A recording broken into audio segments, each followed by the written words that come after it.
Hey guys, this is Ashley and welcome back to my kitchen. Today I got my sourdough fed, I mixed around my vinegar, we got the family fed, and I'm ready to dive into one of the projects that I'm going to be working on today, which is making homemade ketchup. I'm going to be trying 2 different recipes and here is why. The last time I made homemade ketchup was about 9 years ago, I think, something like that. And while we really liked it, we ate it all, I haven't made it since. I feel like I am ready to give it a try again. But the thing is, I don't have garden tomatoes right now. I actually bought some organic tomatoes from our co-op that I'm going to experiment with, and I'm going to try 2 different recipes. And the reason I'm going to do this is because while we enjoy the other ketchup, I want to try a couple different kinds to see if maybe we like some better. The other thing is, I don't think I reduced it enough when I made it initially, so it was a little thinner. I was thinking if I can improve upon that recipe or find one better that we like, that would be kind of exciting. And I would like to do this now instead of when my tomatoes are producing in the garden, so that my garden tomatoes aren't my experiment. Now, the first time I made ketchup, I used the ball, either the regular canning sort of magazine or the big ball canning book. This canning book is just a little bit thicker than your normal one that you can get. And I can't find my big, thick ball recipe, like it's like the complete book of ball recipes or something like that. I can't find it, but I did have a piece of paper with details from my ketchup. Oh, it says 2012 ketchup. So that was 10 years ago. I'm thinking that I'm actually not going to do this recipe at all today because I still vaguely remember how that tastes. I'm going to go with this other one from other ball book. It's going to be tomatoes, onions. It has red bell pepper in it, celery seed, allspice, mustard seed, cinnamon, sugar, salt, paprika, and vinegar. I was going to go get some more celery seed, but I didn't want to make a special trip to a store just for celery seed. So I think I'm just going to use celery salt. Now here's the thing. Normally I wouldn't do that, but I've decided not to can this ketchup. I don't remember exactly where I got that celery salt, and therefore I don't know where that salt came from, if it's iodized or not.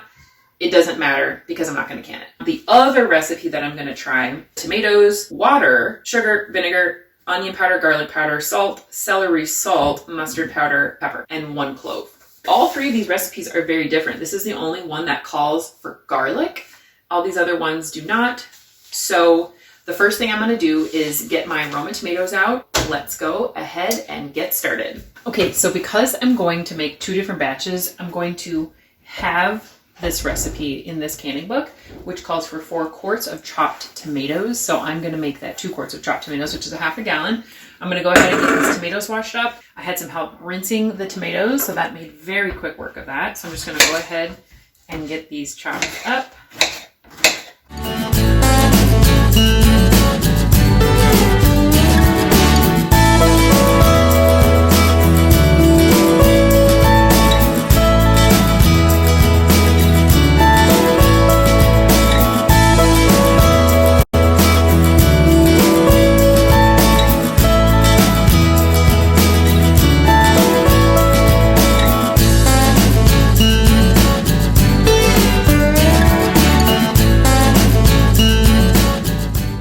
Okay, while this is heating up, I'm going to go ahead and chop up the tomatoes for the other recipe.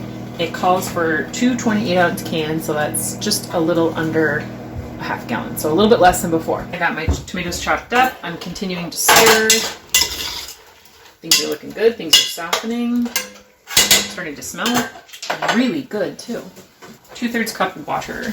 Now I have to remember that I'm not doubling this recipe, but I am doubling this recipe. That could easily confuse me. Nope. See, I already did it wrong. I did 2/3 cup of water. That was sugar. Okay. Okay, I have been trying to figure out what's going on. I thought I knew exactly where I put my celery salt back in my cabinet, but what was sitting there was cumin. And so I'm hoping that what I put in here was not cumin. There is a possibility that it was. I went and smelled my cumin in the cabinet and now my nose is all messed up. I'm a little concerned that I put cumin in here. I'm going to dump this out and redo it just because I don't want to have that cumin in there and I feel like I can detect it now. I'm going to get this cooking and softening up at the same time. Then we can just whip these things through the sauce master.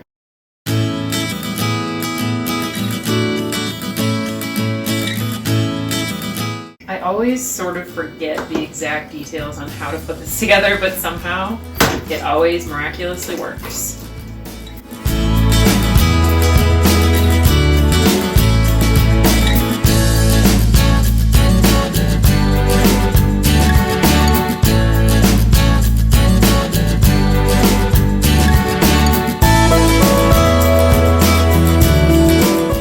I usually attach my sauce master to a chair because it's got a really good edge on it, and then it also flips it at a really good height so my kids can help with the process.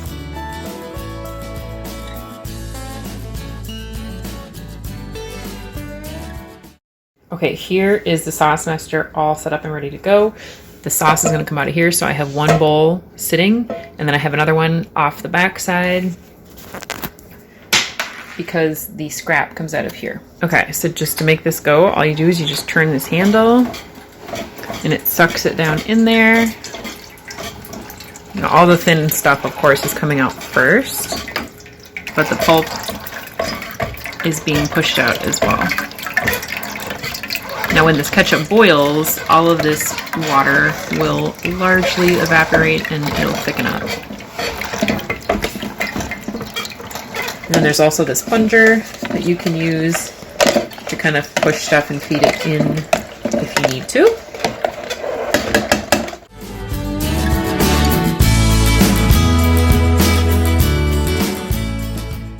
Another thing I do is I get my scraper and I just scrape off all this thick stuff because of course we don't want to miss out on that.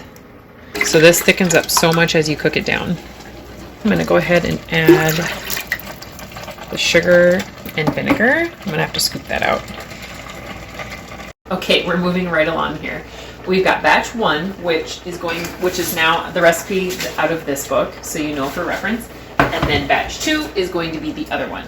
Now, I've got some of the seasonings in batch 1. It says to make a little spice bag out of these spices, but instead I have this tea steeper. I'm gonna crush up my cinnamon stick, put the allspice berries and the mustard seed just right in here. I'm going to throw this whole thing in because it's all just metal. So I'm going to put that in and let it season and flavor it while it cooks and reduces.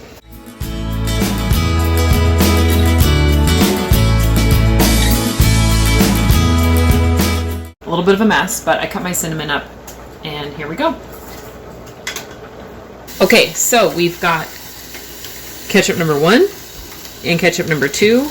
Completely sauced, seasoned, and now we're just going to be reducing everything. I'm going to take some time to clean up this mess, and we'll check in on this in a few minutes.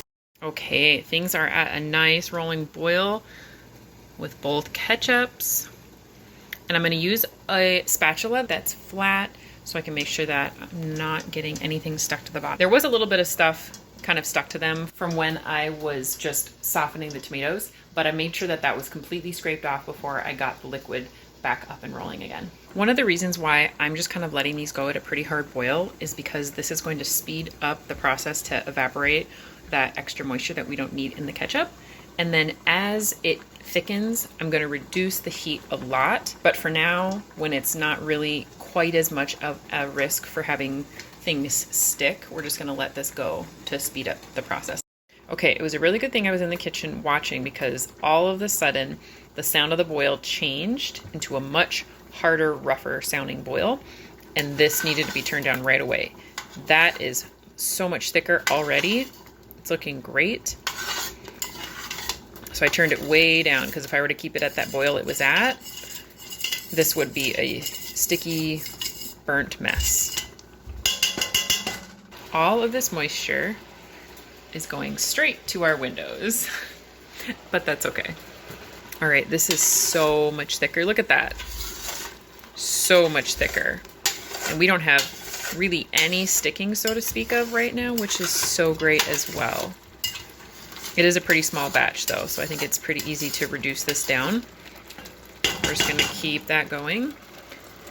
And then this stuff over here is definitely taking a turn towards thickening as well. Okay, I've got the ketchups sitting in here cooling down. It all came down to this. This came out of almost a gallon of tomatoes. I just wanted to quick taste them while they're sitting here. They are still warm, so the flavors will, I would think the flavors would improve, but I just want to check for like salt and things like that. So this is number 2. I just tasted this one, and it tastes a lot like the other homemade one that I made. It tastes a lot like it. The flavor I think is better. That's really good. So then this is the one out of the other canning book. Ooh, that is tasty. I think I like that one even better. This one right here. Wow, that is such a yummy flavor. Which is so interesting because this one has more of the seasonings than my other one did, but this one tastes more like the one I made 10 years ago. We're going to continue to let these thicken. We're going to taste them on some food tonight. I would say at this point, if I had to sit down and use a ton of garden tomatoes to make ketchup, this number 1 would be the absolute winner, and I would be completely satisfied with that. I would be satisfied with this one as well, but I think for eating, this one definitely takes it. This one over here would be so great for so many uses of ketchup, like, I don't know, putting on top of meatloaf and adding into different recipes that would just call for like a little bit. So I'm loving both of these. You know, what's interesting is that might actually be kind of nice to have both on hand, so you have a little bit of variation. But I would definitely make less of this and more of this because I feel like this flavor would take me a lot longer to get tired of. It's about 10 degrees outside, and so in order to speed up the process for that cooling, I put it outside in our back porch, and it's at a very nice temperature. I'm cutting up these fries, and we want to make sure we can really taste the ketchup, so I'm just going to season these with olive oil and salt. I also got kind of a silly idea to put the homemade ketchup in some bottles that are like squirt bottles, basically. And I don't know that I'll do this every time because I really appreciate the fact that when you can, it's in a glass container and you avoid the plastic. But I thought this might be kind of fun and it can give us an idea of that texture. Also, I have heard that if you strain this another time, it makes it more glossy. So I'm going to strain one and I'm going to leave the other one as is. But this is batch number 1. It's pretty darn thick. This is batch number 2. A little thinner. A little thinner. So I think I'm going to strain batch 2. I think it'll go through my strainer a little easier. Okay, this is a very tedious process, but while I'm doing this, I will go over the critiques that my family has had so far of this ketchup. My husband said that ketchup number 1, which is this ketchup right here, he thought was very sweet, almost like a barbecue sauce. And while he loves barbecue sauce, I think he meant that in a negative way regarding ketchup. Now, he thought that ketchup number 2 would be much more like something that he would eat with a fry. And he liked the vinegar tanginess that it had. All of the kids liked ketchup number 2, which I'm guessing has something to do with the sweetness. And one of them gave number 2 a thumbs down. But I think that it was probably because it was compared side by side to this one. We could probably reduce the sugar in this one, and I think that it would be just fine.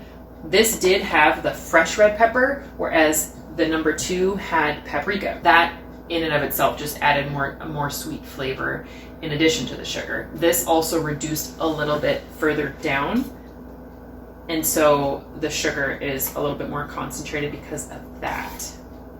I also think one thing that I'm going to do when I can this is let it cool down completely to room temperature before, or even cooler, before I can it, because that process really releases a lot of excess moisture without having to worry about scorching on the bottom of the pan.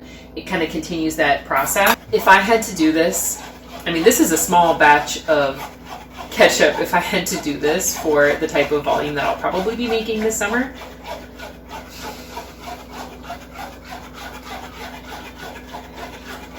I'm not sure I'd do it. That does look quite a bit different. It's It's definitely a shinier, smoother look. Whether it's worth it or not, I mean, it's not going to change the flavor, but okay, we got the other ketchup moved over into a bottle. This is ketchup number 1. This is ketchup number 2. This one is the one that went through the strainer. It did look very similar to this, but this one, however, also had in onions and things like that, so that might be bits of that we're seeing in there. So let's go ahead and squirt some of this onto a plate and see how it looks. Okay, so let's do ketchup number 1 first.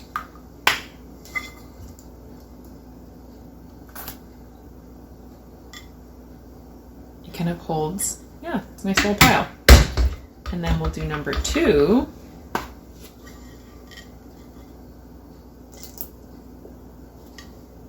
Okay, so a lot thinner when I look at it like this, and you can see that this one holds its shape a little bit more and not. And again, this might be just because it's thinner. We can probably reduce this more to be like this.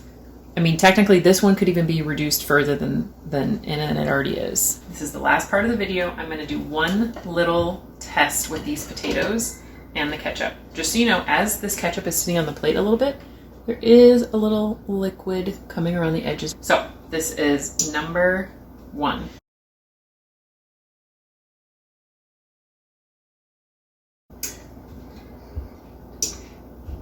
It's really good. It's just a really good flavor. Nothing sort of like strange about it. It's just really smooth. Okay, number 2.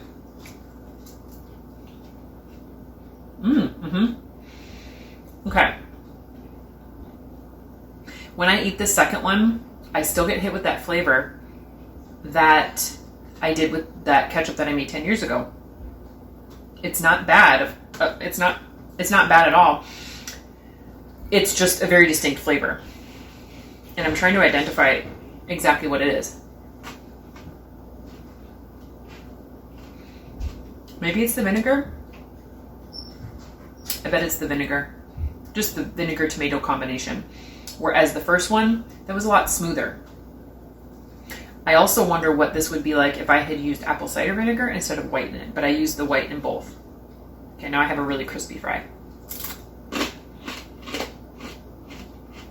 Very crunchy.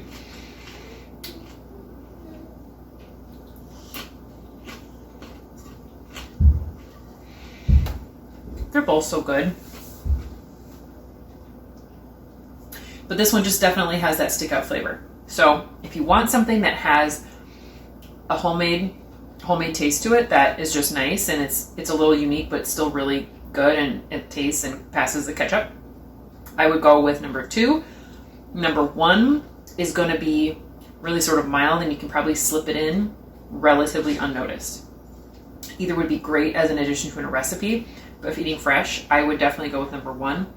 I'm going to be making a lot of number 1 for sure, and I'll probably do a little bit of this because my husband actually preferred that one. Thanks for coming along on this experiment with me. It was really fun to go through the process, especially doing 2 side-by-side recipes. If you've ever made homemade ketchup or if this has inspired you to make homemade ketchup, I would love to hear how it goes for you. If you liked this video or found it useful, please give it a thumbs up. If you want to see more of what comes out of my kitchen, please consider subscribing, and we'll see you next time.